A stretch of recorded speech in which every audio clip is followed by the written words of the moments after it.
We'll begin in the name of the Father, and of the Son, and of the Holy Spirit. Amen.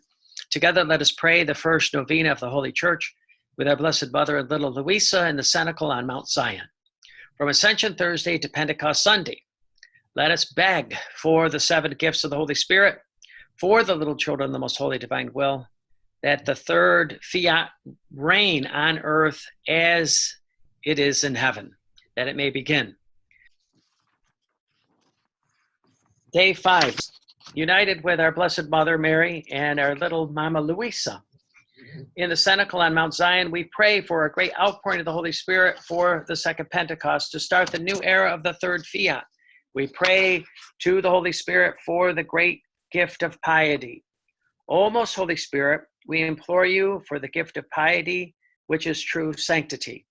We, the little children of the holy divine will, beseech you to unite us to the holy divine will of God, so that our human wills, united with Jesus, be transformed in him, and we shall then remain in continual prayer, one with him, and shall no longer be subject to other pious practices outside of the divine will, whose sanctity is false. With the great outpouring of this gift of piety in the divine will, you, Holy Spirit, shall come and renew the face of the earth. Lord Jesus, this is our humble prayer. Become your great command. May it become your great command. Fiat, amen, so be it. I just want to mention one thing here. Outside the divine will, whose sanctity is false, it's not the sanctity of sanctities. It's not that it's a false sanctity, but Jesus is calling us to the sanctity of sanctities. So when you see what Jesus is saying here, he's not saying that the other sanctities are false, but it's not the sanctity of sanctities. That's what Jesus is saying. So now we'll meditate on the readings here. Day 5. Pietas, the gift of piety. Volume 12, August 14th, 1917.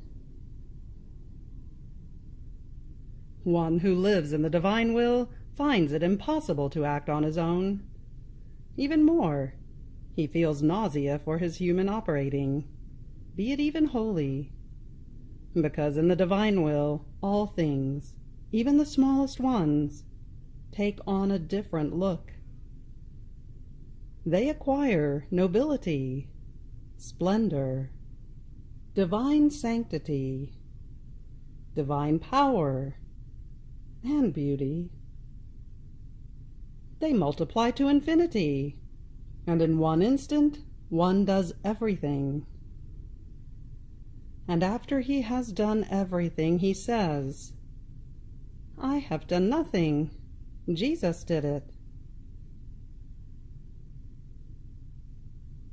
True sanctity, I believe, consists only in this. All other things are shadows, larvae, specters of sanctity.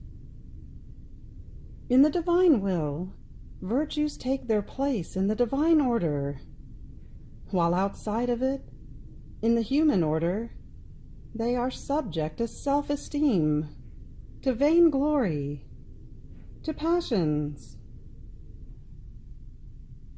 Therefore, many find themselves on the false way of sanctity. Many place it in the pious practices of piety. Oh, how they deceive themselves!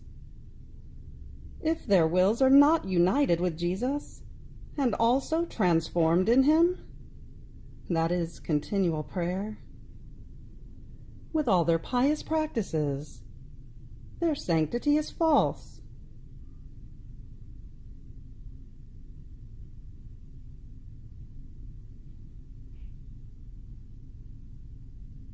Fiat. May the blood that flowed upon the wood of this cross free us from all our sins, free us from our human will, that we live in God's holy divine will. We ask this in Jesus' name during this prayer to the Holy Spirit. In the name of the Father, and of the Son, and of the Holy Spirit. Amen. God bless you.